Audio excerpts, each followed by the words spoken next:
Call this meeting This meeting is being recorded. Okay. Mike Corman, Yes. you want to say the pledge, please? Yes, I will. I pledge allegiance to the flag of the United States of America and to the republic for which it stands, one nation, under God, indivisible, with liberty and justice for all. Thank you. Okay, Jimmy, you want to lead us in prayer? Thank you, ma'am. Our Heavenly Father, we come before you again tonight, and we just thank you so much for the many blessings you bestowed in this little town. We thank you for all the employees we have. We thank you for all the many benefits we have.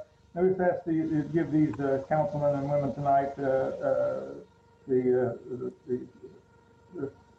open mind that they can make the decisions right for this town. We ask you to be with all of the sick and the sorrow and those who lost loved ones, and be with those that are suffering with the COVID virus. As we sing Jesus' name, amen. Amen. Thank you. Okay, Sandy, roll call, please.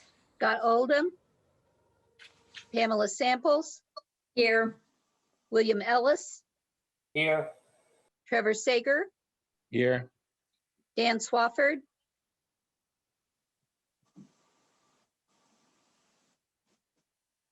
I have no audio. Okay. Okay, do I have a motion for the approval of minutes for the regular meeting, January the 11th, 2021? So moved. Second. Okay, Sandy, roll call, please.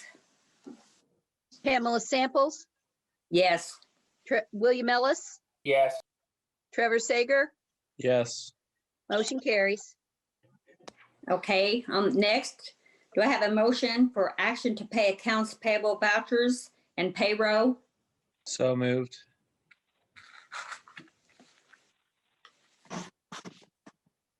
I'll second. Okay, Sandy? Pamela Samples, Yes. William Ellis, Yes. Trevor Sager, Yes. motion carries. Okay, we have first resolutions. We have resolution 02-2021 to grant a waiver to Scandal Properties 399 LLC. Okay, who is this?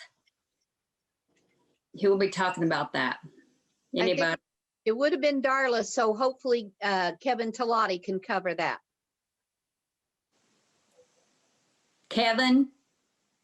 All I know about that is that it has to do with the economic development agreement that was signed between Cahey and Scannell. And I believe Scannell is just passing their obligations on to Cahey. Scannell was the landholder. Cahey is, I don't know if they're purchasing the land or leasing it or how that works, but they're taking over the general obligations.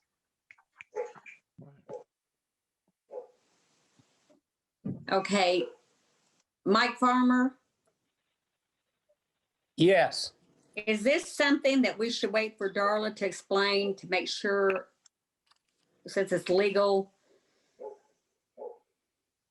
Well, it seems reasonable to me. I don't know that, Kevin, is there any time constraints that we're worried about? I mean, they reached out to Darla and talked to her. I haven't talked to anyone about this, so I have no idea. I don't think so. So we should maybe make a motion to table it till next time? I think that would be the best decision. I agree. Okay. Okay, so I'll make a motion to table resolution 02-201 till next meeting. Second. Okay, Sandy, roll call, please. Pamela Samples, Yes. William Ellis, Yes. Trevor Sager, Yes. motion carries. Okay, there's no ordinances on the first reading. No ordinances on the second reading. And old business, we have fences. Okay, does anybody have any comments on that? I do. Okay, go ahead. I believe Darla said it had to be a recommendation from us if we approve it to planning. My recommendation for planning would be considered waiving the fence height requirement if there's a four-way stop due to visibility issues. So other requirements would still fit in, but if it's due to visibility and there's a four-way stop, that would not be considered. Does that make sense to you, Kevin? Okay, should this be sent to planning? I believe it has to be. Yeah, so should we have a motion to send it to planning with recommendations then? Well, yeah, that's what I made, but I wanted to hear Kevin's input on, did that kind of fit with his understanding of what we talked about in the work session? Yeah, I know Darla's not here and she knows this better than I do, but whatever you recommend to planning has to be fairly specifically worded. That is, I don't know that necessarily had to be in ordinance form, but very specific because it'll go through Plan Commission as a text amendment. Okay, so should we table this for her to be here so she can draft that? That probably would be best. I think it'd be a good idea. I've given the spirit of it, but I think, Kevin, would you agree too? She should probably draft it also to make sure it doesn't bump up against something else we're not thinking of. Yeah, I think that'd be better. That way it doesn't get lost in translation somehow in Plan Commission before it comes back in an actual ordinance. So that way you get what you're asking for. Okay.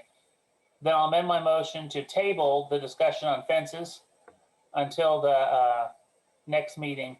But I would just kind of want to feel the other board members' opinions on this. Are you generally in favor of this language?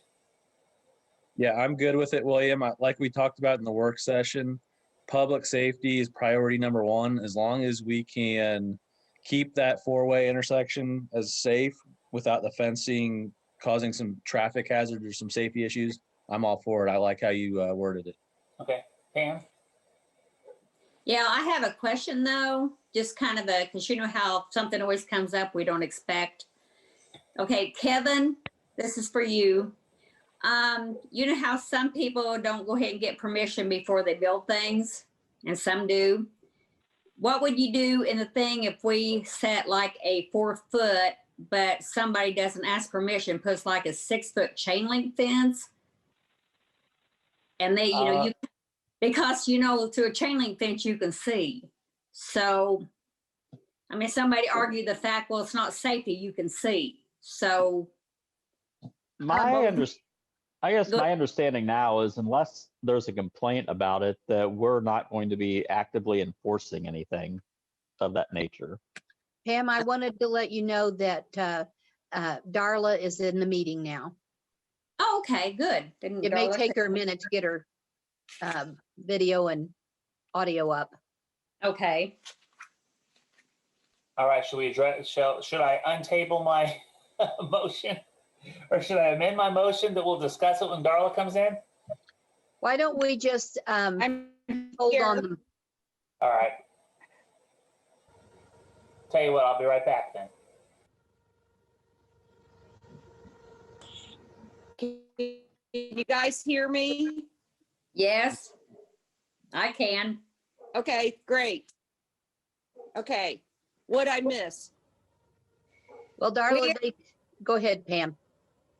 We're talking about the fences and sending it to the planning commission, but we need you to direct us and how we should say it in legal terms, like when it goes to the planning, they know exactly what they're voting on.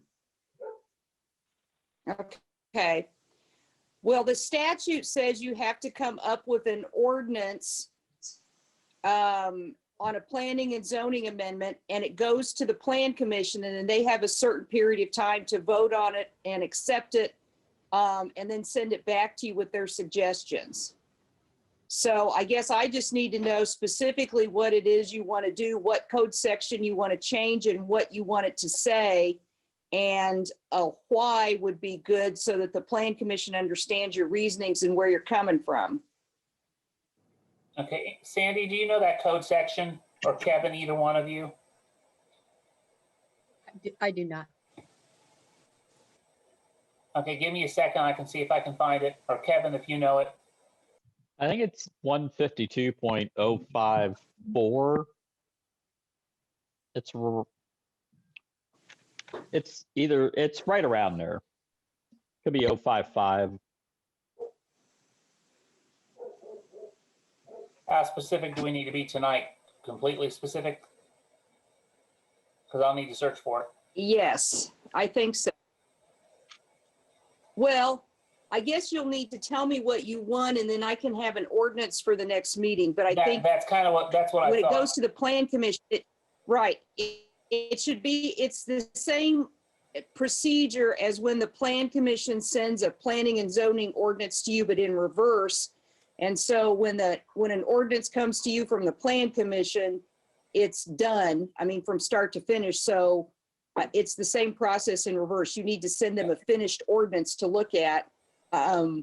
So tell me what your issue is. Is it the height? Because I missed part of the meeting, obviously. Is it the height? Is it the makeup of the fence, whether it's a chain fence or wood structure or what? What do you want to change it? How do you want to change it? Yeah, it is the height, and we believe that the code was originally, the height restriction was put in on corner lots to deal with the cone of visibility or visibility cone. And that being the case, if there's a four-way stop, it should not be, that would not be applicable unless there's a pressing public safety need that would override that. So basically, we want to say that the height requirement for the fences of being 4 feet max would be negated by a four-way stop unless there's a public safety need that would be determined from the cone of visibility.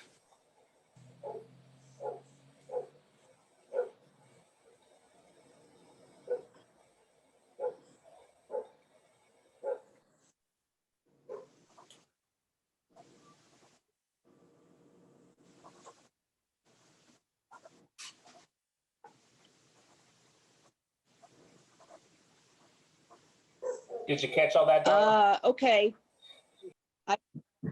I did. Give me an example of when there might be a safety need due to the cone of visibility. When might there be? Trevor, an can you issue? take that, being a Or police what are you officer? thinking? Yeah, I guess it's a great question. I don't know. What do you think, William? Is it if it's downhill or something like that, where speeds are maybe possibly elevated? Yeah, I think if it's a grade Right. where you cannot get a clear, I don't know how they determine that cone of visibility, but I saw like technical, it's a math problem, it seems like. Is that correct, Kevin? The site triangle is 20 feet from the edge of the road in each direction, and then just you connect the two lines. Okay, but if there's a four-way stop, that wouldn't really matter. But actually, I don't even think a hill, Trevor, it would matter because they should be stopped at the hill. Right. So I'm thinking that addresses the but public just so- safety needs. If we specify Okay, but four-way just so stop. we're clear, you just want to do away with the height requirement if there's a four-way stop at the corner lot, right? This only applies to corner lots, or this applies to all lots across the board? Corner lots. Because I don't think they Okay. have that height requirement for And all do you lots. have a height? You could Okay. have So do you have a maximum then, or do you just want to say the 4-foot height maximum doesn't apply for a corner lot if there's a stop sign there? Kevin, do we have a maximum height on fences elsewhere? It's 6 feet in side yards and rear yards, and 4 feet in front yards. Well, let's just keep it 6 feet then, so it's uniform.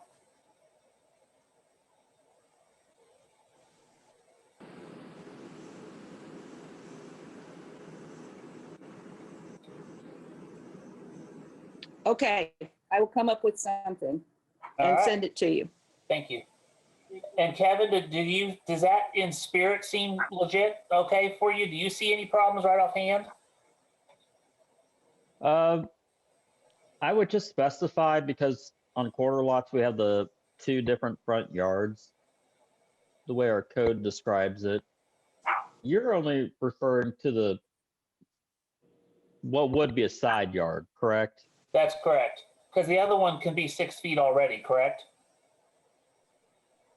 In the Well, back, on the corner lot, the difference right now is you have the two street sides that are only 4 feet. I'm okay with And- both being 6 feet with the four-way stop because cars have to come to a complete stop for visibility. But wouldn't some lots, William, wouldn't that be the front yard of a couple of lots, right, Kevin? Yes. What Yeah, do you, I see what you're saying. I see what you're saying, Kevin. Yeah, that'll be the backyard fence, William, on 2 lots, but you're probably looking at least 2 lots of it being the front yard fence. and if you let everybody put a 6-foot fence all the way around their house, then some people won't even be able to see to back out of their driveways. I mean, there's a reason for a 4-foot fence in the front yard. So do we keep it at 6-foot fence for backyards? Yes. That's what I think, and just keep the 4 foot at the front, yeah, even if it's a corner lot. so you're not in favor of the change then? Well, I mean, now that Kevin's saying that, if there's a corner lot and that's a front yard, I see what he's saying. I don't think you can make that a 6-footer. Why would that matter though with a four-way stop? The corner lot's between 2 streets. But if somebody's backing out of their yard, maybe that lives across the street, would they be able to see? I don't see why they wouldn't, because it'd be their fence they'd have to deal with, not somebody else's. Well, no, I mean, I don't know how to say it.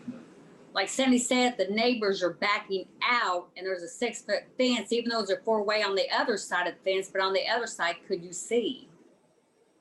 Like as you're backing out, you want to get your rear in the yard before you can actually get a visual if somebody's coming down the road, even from the 4-way stop.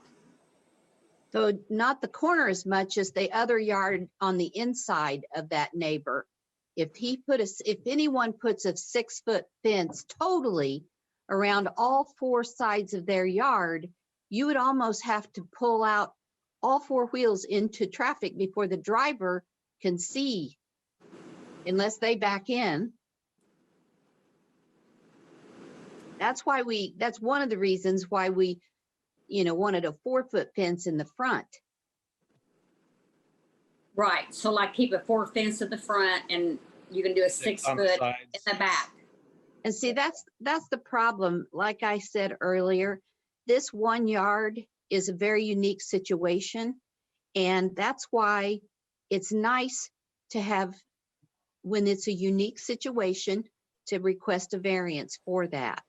And He's willing to do that, but it was pretty much communicated to him he didn't think a variance would work. well, and I mean, we've got,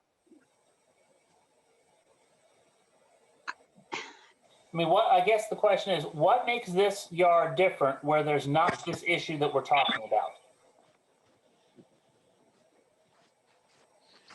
Is there any way to pull this specific yard up on this map so we can all see it and discuss it together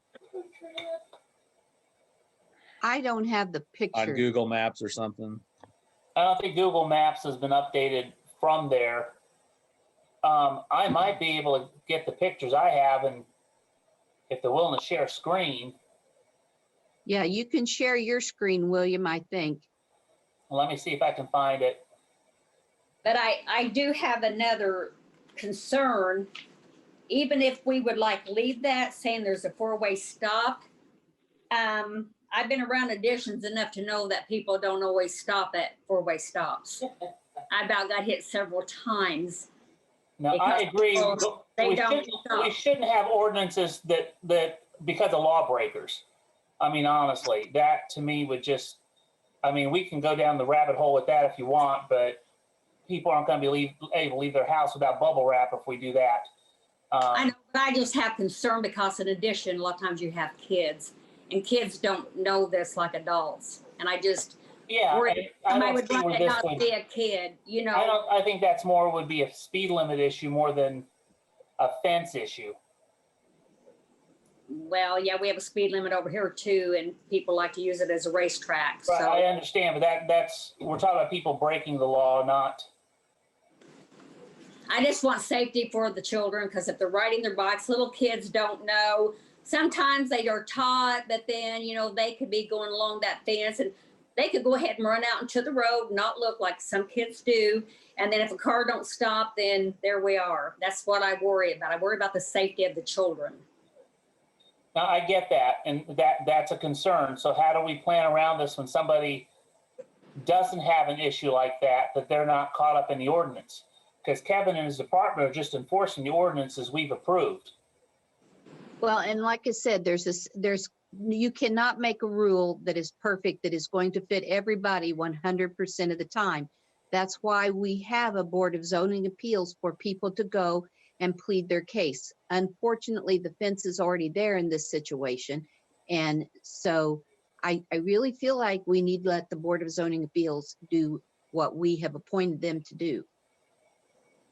Mike Farmer, you've been around everything. What's your feelings on it? Well, I feel strongly both ways. The rules are there because there's a need for them. Sometimes they don't apply, like Sandy said, and there should be a variance. The gentleman that put the fence up did a good job. It looks good. There's a curve in the road there. If he doesn't have that fence at 6 feet, then every car that comes down through there shines in his backyard. So there's always a exception to the rule. But I'm not sure there's anything wrong with our code. It seems to have functioned properly for quite a few years. What I think is we need to, like William says, there needs to be an avenue where somebody can grieve it or request a variance, and it be smooth and easy to apply for and not cost a lot of money. And it may make some more work for I guess it'd go through the BZA, but it might make some more work for planning and or the planning department or planning commission. But that seems more appropriate than just trying to change it, because you can see what's going on right now. I mean, there's just, I mean, we all have opinion and we all have a good idea, but maybe we already have a good idea and we just need an easier way to make a variance for those exceptions. Kevin, let me ask you, what is required for a variance? What facts have to be true? Well, there's 4 findings, and these, I'm going to say 4. It's set by, we have 3 in our code. Actually, it might be 6 altogether. 3 in our code and 3 set by the state. And it cannot be, it has to be not injurious to the public welfare, public safety. It cannot harm your neighbor's property or cause devaluation. And there has to be some sort of practical difficulty in why they're asking for a variance. And just to follow up a little bit on what Mike Farmer said, I think our process actually does run very smoothly for the most part. This particular case was different because generally people are asking for variances before something's built, so you don't have to worry about there being an appeal of a decision. Usually they ask for the variance and then build, so you don't run into what we did last time.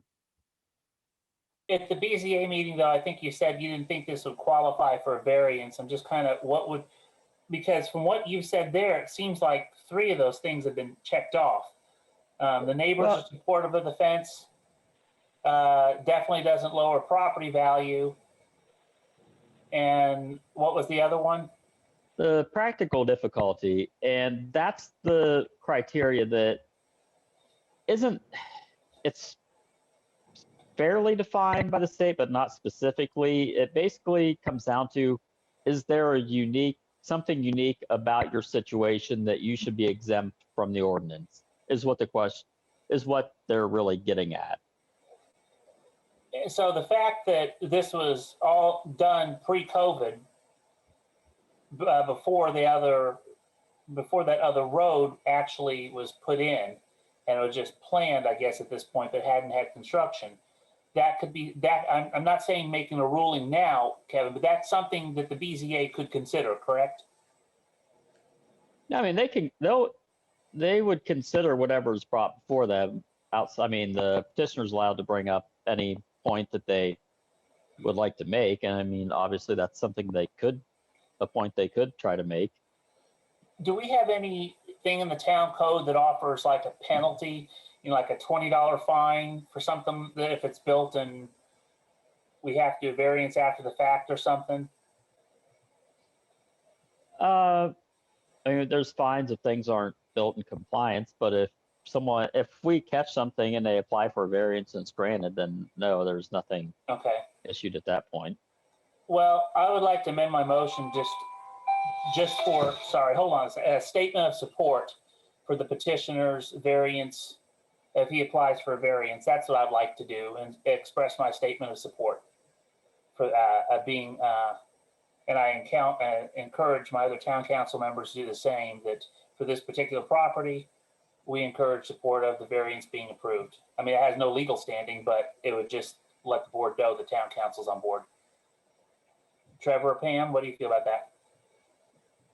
Yep, I'm good with it, William. Well said, thanks. Pam?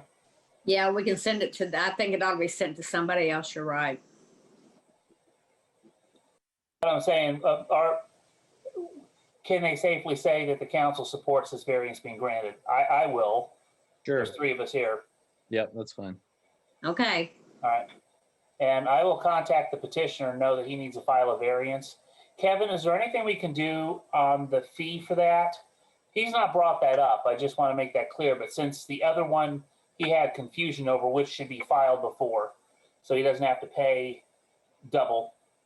No, and I think I'd already had told him that we would waive the fee for Okay. if he went back for a variance. Awesome. I can send him all that information tomorrow when I get If you into work. could. Yeah, he was just waiting to see what we were going to do before he filed anything. Right. And this would be, yeah, I mean, Pam and Kevin and you guys brought up, especially, I now finally get what you mean about the driveway. You're not talking about that guy. You're talking about like the neighbor across the street backing up.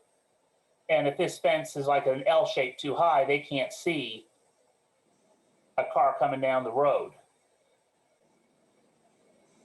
Although they could see the car stopped at the stop sign. But kids would be a concern. Yeah, I think let's punt this back to the BZA.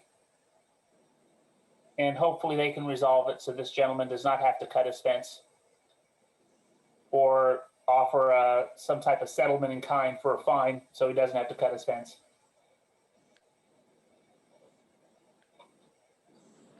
That's all I had to say. Anybody else? Sandy, you have any more to say, or No. Mike? Anybody? Sandy, do you like this, doing it this way? Yes. Okay. Thank you. Okay. All right, so do I have a motion to send it to BZA? I don't think we make a motion for that. He just has to Wait a minute. file the variance, correct? So don't we have to do something? He to just drop it? needs to file for the variance. The only thing I was wanting He to just do is, need, the petitioner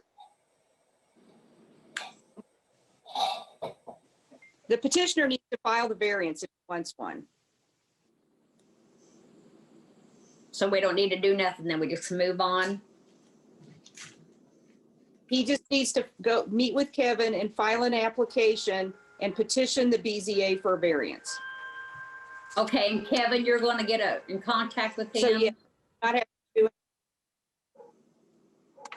Yeah, I'll send him the information and the application tomorrow. Okay. So is there anything else before we move on? Pam, before we move on, would you like to go back to the first resolution that we tabled since we didn't have Darla? Okay. Hey, Darla, this is going to be for you. We have a resolution 02-2021 to grant a waiver to Scandal Properties 399 LLC. we need you to help us with that. Okay. Right. I would ask that the council table that because I have sent the resolution to the gentleman we worked with on the economic development agreement, but he is not part of this process, and I haven't heard from anybody else at Scannell who is. So I'd like to talk to them to be sure that I have my facts right on who's buying the property, and two, that whoever is getting the property from Scannell has the financial capability to meet the obligations under the economic development agreement, which means being able to pay the $75,000 payments when they're due. Okay, before you came, we did table it, so you want it left that way. Okay, so that's fine. That'll give you Yes, just please leave it that way. Thank you. Okay. All right, anybody else before we move on?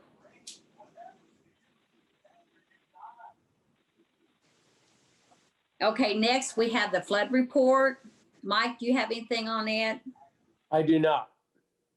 Okay, anybody else have anything that they want to talk about on that? Okay, we're going to new business. On the first is the enterprise fleet management. I think I'm gonna take, Are you going to talk, Jimmy? go ahead, Mike. Well, I was just going to break us in here. The enterprise fleet management is a project to engage with enterprise to lease purchase vehicles from them. We have probably 30 or 40 vehicles in our fleets, and we talked about when we first looked into this, we talked about all the vehicles, and it was complicated, and all the departments had different rotations and different revenue streams that they were looking at. And so as we looked at this, we had probably at least a half a dozen meetings about this, and they were fairly long meetings. As we looked at this, and at the suggestion of Enterprise, Michael Fitzpatrick's on the Zoom tonight, and he can answer any questions.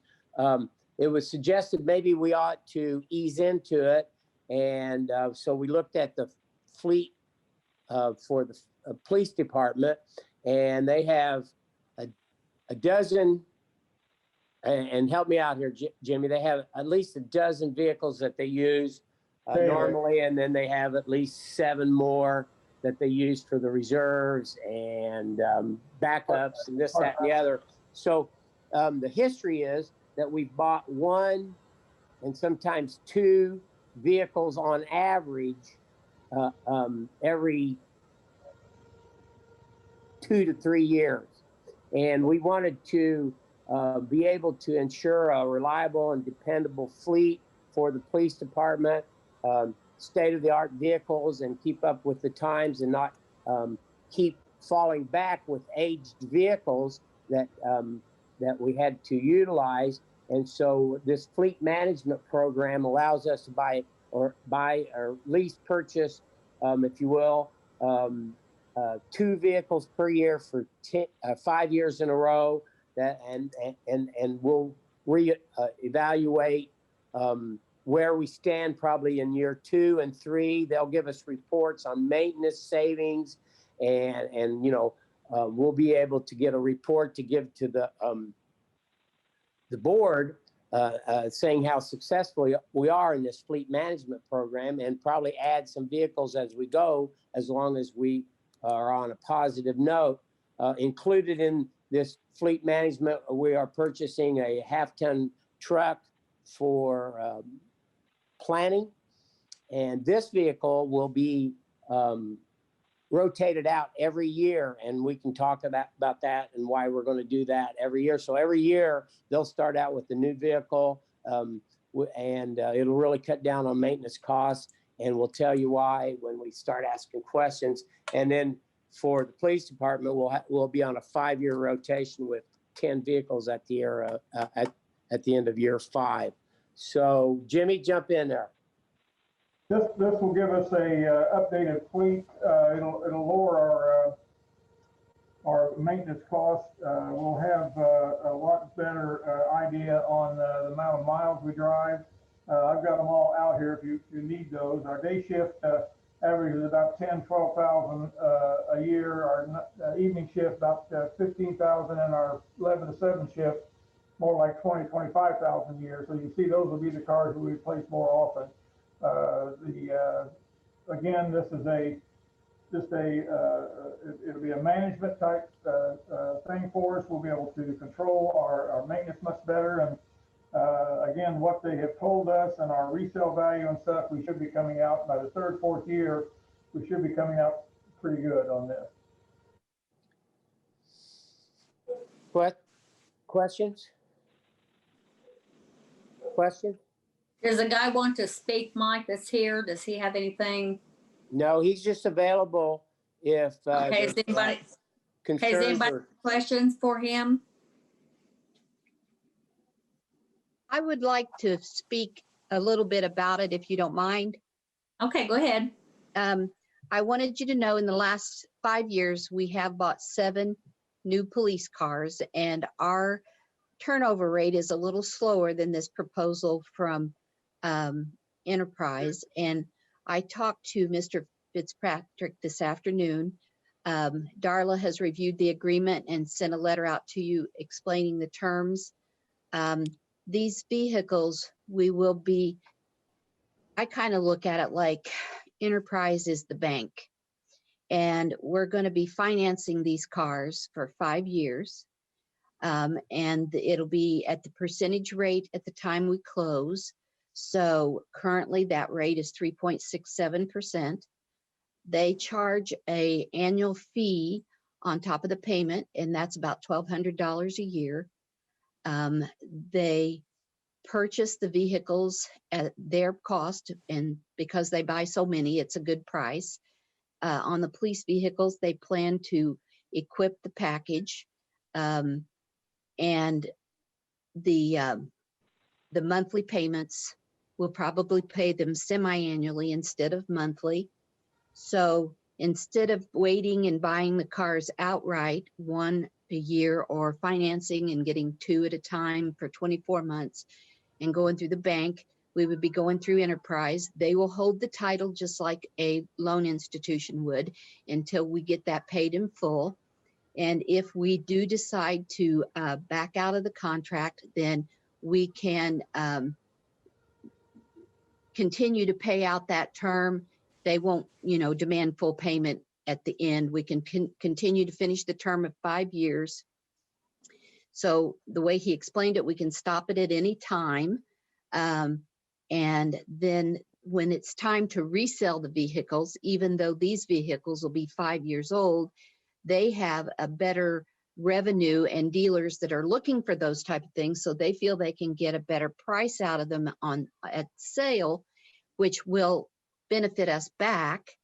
Now, if you figure the $1,200 a year we're paying them, then that's like $4,800 or $6,000 by the time we do a 5 year.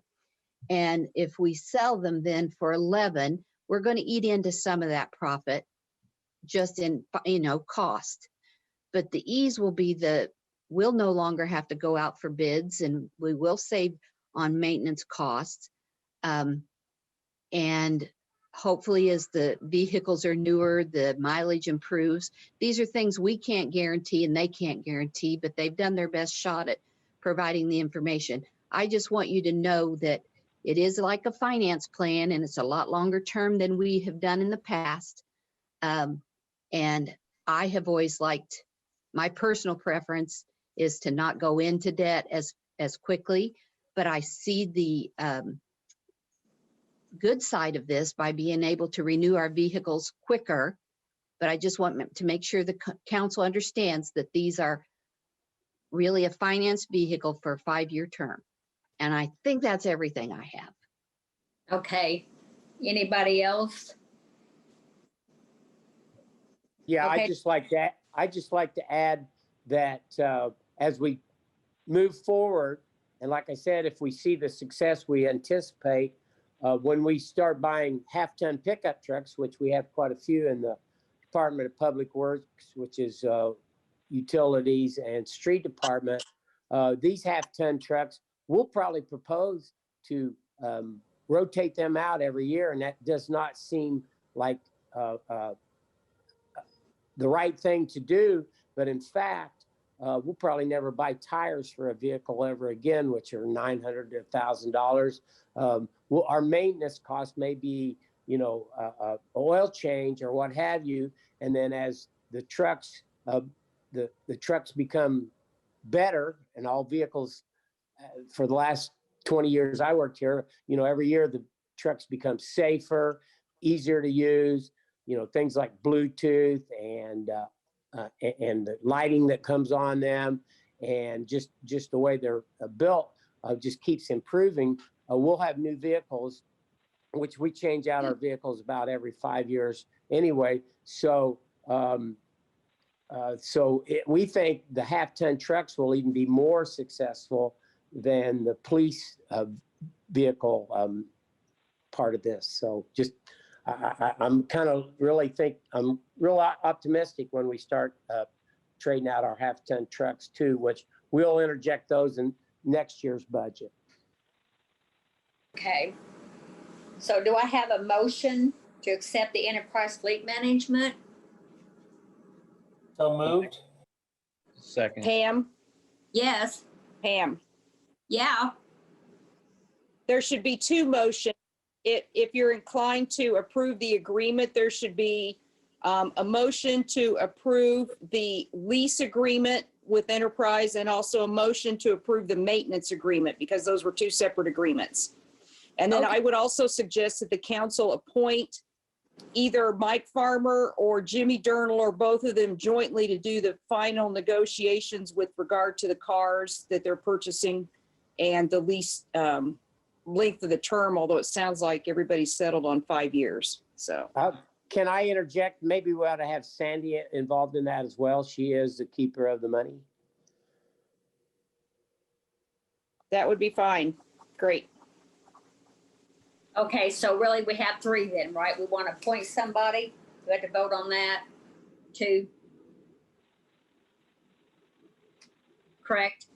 Yes, Okay, So three separate motions. yes. right. That's what I'm saying. Okay, so the first motion, let's do the lease. Do I have a motion for the lease agreement? I'll make that mine. So moved. Second. Okay, do we have any public comment? Any council comment? Trevor, anybody? Yeah, first off, thanks to everybody on the hard work on this. I'm looking forward to it. To me personally, it seems like a win-win. We're constantly getting the newer vehicles out on the road, providing our officers and other employees with reliability. And also, I mean, long-term, it saves the town money. So I think it's good all across the board. I have Okay, a question. Around police cars all my career, and this is by far the most common sense way to buy police cars, no doubt. I have a question. okay. And Valerie? Yes, when you went into this, did you look at other options for lease agreement besides Enterprise, such as dealerships, et cetera? We did not. I did talk to Indiana University, and they leased theirs to a very similar process with the IU motor pool. But it's my understanding that most of these leasing are pretty well the same. They have a guideline on how long the car stays out. They know when they can bring the car back in with a certain amount of mileage, that they can get more money out of it. And Enterprise has got a very good reputation for that. That's why we went with them. I just wondered because I deliver cars for fleets and from a dealership, and I was just curious. Thank you, because I deliver state police for them. We have, Okay, thank you. the town has bought cars from dealers for 50 years. So, yeah, we've already been through that. And then Sandy's been very good to us, the police department, for letting us buy maybe an extra car every other year. And that we still, not going 2 per year, we still get way behind on mileage after a few years. And that's not good for police cars. Okay, anybody else? Yes, Pam. Okay, I can't see you should have said because they got the thing up there, so go ahead. Pam, Yes, go ahead. I that's see. Ryle. This is a Darla question. Given the amount of money involved in this project, is there a requirement this be put out on a formal bid? I don't believe so because this is a service. And so the town council by statute has the opportunity to enter into contracts for services as they see fit. So in other words, the town does not have title to these vehicles. We They will don't, not, they're not going to have. Go Correct. ahead, They won't Sandy. have title until they're paid off. Well, at that point, it's a lease purchase. You are buying something and it should go out for bid.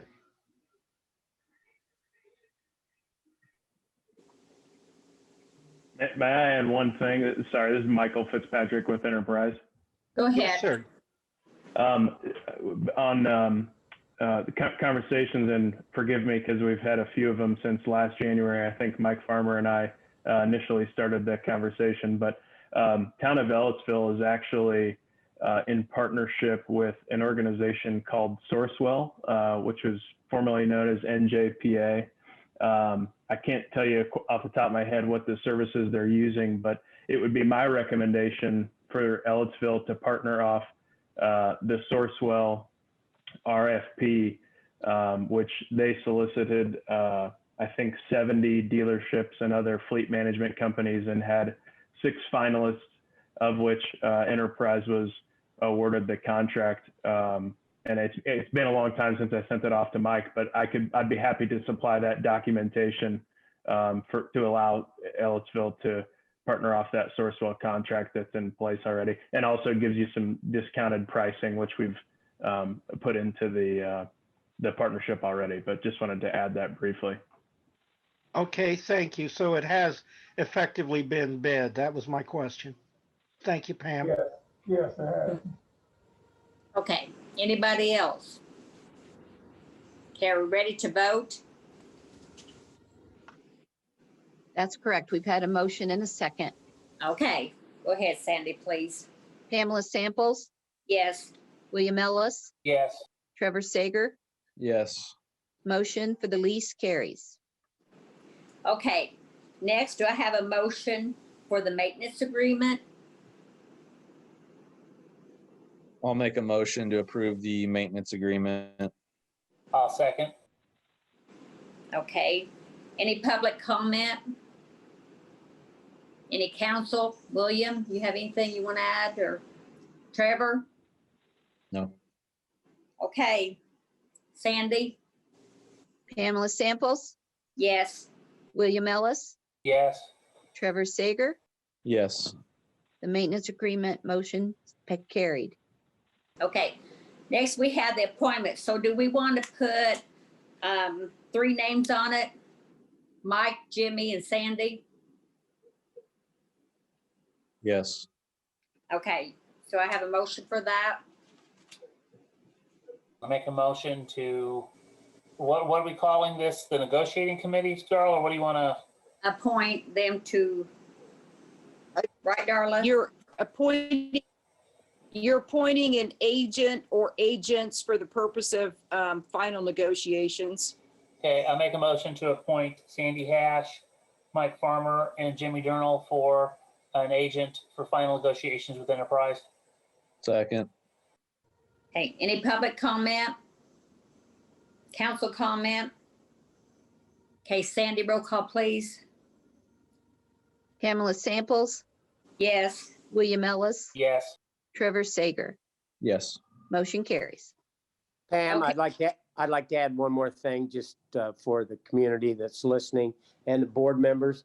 When we talked about doing this, we were concerned about maintenance business that could go locally. And we also get our vehicles striped locally. And Michael Fitzpatrick assured us that if we have people we're working with and they're the maintenance company, can do the work properly, and they'll approve that, and so we can keep that money local. So just want to put that in there. Okay, thank you. All right, next we have fire department request to move Lieutenant Raymond Worthen from full-time to part-time firefighter. Mike Corman, Yes, can you hear me? I can. Okay, thank you. What this is, Lieutenant Raymond Worthen started out at our fire department as a volunteer firefighter, and he went to part-time, then became full-time, promoted to sergeant, and recently to lieutenant. He has found employment with the Monroe Fire District as a sergeant, and he is wanting to change his status from full-time employee with the town's fire department to part-time. And I do recommend this change. The town board serves as the safety board, so any changes in employment status have to be approved by your group. Okay. Okay, do I have a motion?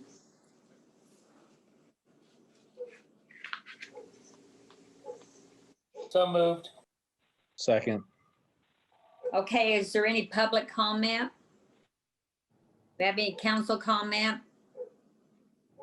Okay, Sandy, roll call. Pamela Samples, Yes. William Ellis, Yes. Trevor Sager, Yes. motion carries. Thank you. Okay. Okay, you're welcome. Okay, next we have privilege of the floor. Does anybody have anything that they want to say? Okay, next we have supervisor comments. Jimmy, do you have anything? Yes, thank you so much. Thank you so much for your support on the enterprise contract. We really appreciate it. It's gonna work out real well for us. I know Michael's been very good to work. Michael Fitzpatrick's been very good to work with, and Sandy and I and Michael do you a nice job on the financing on it. So thank you very much. Okay, Mike Corman, you have anything? Yeah, I got a couple things. One, I think the fleet management was a good idea, and we have pursued it as part of this project as well.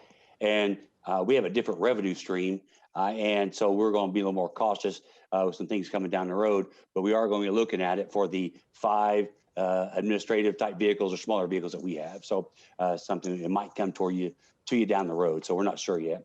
So and the other one is I want to bring on a new part-time firefighter. His name is Garrett Nolan. He's a young man out of Lawrence County, serves on the volunteer fire department there, works full-time as an EMT at Seals Ambulance. He says he can give us a lot of hours and we need people to work. So he is qualified with every certification that's required for us. I'm asking permission or asking you, as the Public Safety Board for the town, to allow me to hire Garrett Nolan as a part-time firefighter. Okay. Do we have a motion for that? I'll make a motion to approve the hire of Garrett Nolan for a part-time firefighter. I'll second. Okay, do we have any public comment? Council comment? Okay, Sandy, roll call, please. Pam Samples, Yes. William Ellis, Yes. Trevor Sager, Yes. motion carries. Thank you very much. Uh-huh. Okay, Mike Farmer, do you have anything? I do not. Okay, is Danny here?